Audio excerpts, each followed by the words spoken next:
avoir une liste des symptômes. Donc, il y en a plusieurs ici que j'ai fait la liste, mais l'avis, c'est toujours de tous les éviter, mais c'est un petit peu trop restrictif et c'est... Donc, que ce soit que vous aimez ça, ces types d'aliments-là aussi, mais on sait qu'il y en a qui, par exemple, qui ont beaucoup de bénéfices pour la santé. On peut essayer de comment on peut gérer ces aliments pour qu'on puisse avoir du plaisir, mais qui ne causent pas des symptômes d'inflammation ou potentiellement autant de symptômes. Donc, je vais juste aller peut-être faire quelques suggestions ici que nous allons, par exemple, comme le maïs, c'est juste de manger une petite portion à la fois. C'est juste d'enlever un peu dans le fond, cette cellulose que vous avez dans votre corps et ce n'est pas grave si vous les voyez dans vos selles. C'est assez normal pour quelqu'un qui a un système gastro-intestinal qui fonctionne de façon normale. Donc, c'est juste pas que vous avez des symptômes qui vont aller en concomitant avec ça. C'est ça qui est plus à garder en tête. Donc, les noix et graines entières. Donc, c'est de faire tremper les noix pour aider à diminuer l'acide phytique d'à peu près 7 à 8 heures pendant la nuit et que vous allez peut-être même les faire griller pour pouvoir avoir un peu cette consistance plus croquante. Pardon, vous pouvez aussi sous forme de beurre lisse, par exemple, le beurre de cacahuète, le beurre d'amande ou le beurre de graines de tournesol, de graines de tournesol. Il y a plein qui existent. Donc, pour les légumes crus, donc, si vous n'êtes pas très sûr sur les légumes crus, sommez-les peut-être en très bien cuits, comme des légumes bouillis, comme dans une soupe, ou cuits à la vapeur. Vous pouvez faire rôti, grillé au barbecue, ou mélangé dans un smoothie ou cuit dans une soupe, ça va peut-être vous donner un corps, peut-être un aide, justement, surtout de les mettre en smoothie. C'est un peu moins de travail pour votre corps que de manger le légume cru et que ce soit le corps qui fait tout le travail pour détruire un peu les fibres. Donc,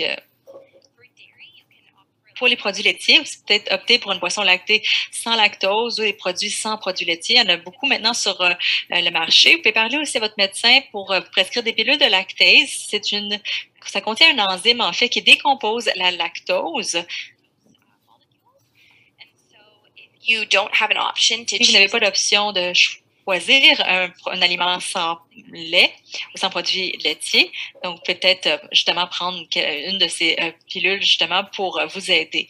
Donc, pour la nourriture qui est très épicée, donc peut-être utiliser des herbes et des épices douces comme du romarin, du thym, du basilic, du persil, de l'origan, de la nette, la citron. Il y a plein de façons dans le fond, de donner du goût à vos aliments sans utiliser les produits épicés. Donc, pour les jus de fruits, les boissons sucrées, on peut diluer le jus pour qu'il soit moins sucré. On peut essayer d'ajouter du citron, de concombre, menthe à l'eau. Et puis, choisir aussi un petit format pour les boissons sucrées. Encore une fois, on a juste moins de sucre dans notre corps, dans une portion. Donc, on n'a pas besoin, dans le fond, de gérer ou d'imposer cette gestion de ce sucre à notre corps. Pour les aliments frits et gras, donc choisir si possible des aliments cuits au four. Donc, c'est juste de couper un peu le gras. Donc, changer la façon de le cuire. Par exemple, cuit au four, rôti, au barbecue, bouilli ou cuit à la vapeur. Donc, prenez les sauces, les trempettes et les vinaigrettes à part parce qu'il y a beaucoup de gras en général. Donc, juste peut-être quand vous allez à l'extérieur les acheter donc sur le côté, à ce moment-là, vous contrôlez un peu plus le gras dans votre repas. Lorsque vous achetez de la viande, produits laitiers ou pour des produits à faible teneur en matière grasse, par exemple du bœuf haché maigre ou du yaourt à 1 ou 2 % de matière grasse,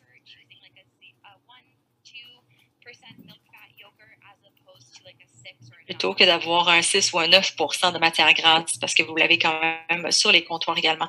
Donc, pour les légumes crucifères et les légumineuses, manger sont très bons et beaucoup de bénéfices et beaucoup de bonnes fibres. C'est très bon pour notre microbiome. On veut juste peut-être les manger, mais pas avoir des symptômes. Donc, juste manger des petites portions à la fois. Vous pouvez également demander à votre médecin de vous conseiller Beano, qui est encore un supplément enzymatique qui peut vous aider à décomposer les composés de ces aliments qui ont un peu cet oligosaccharide.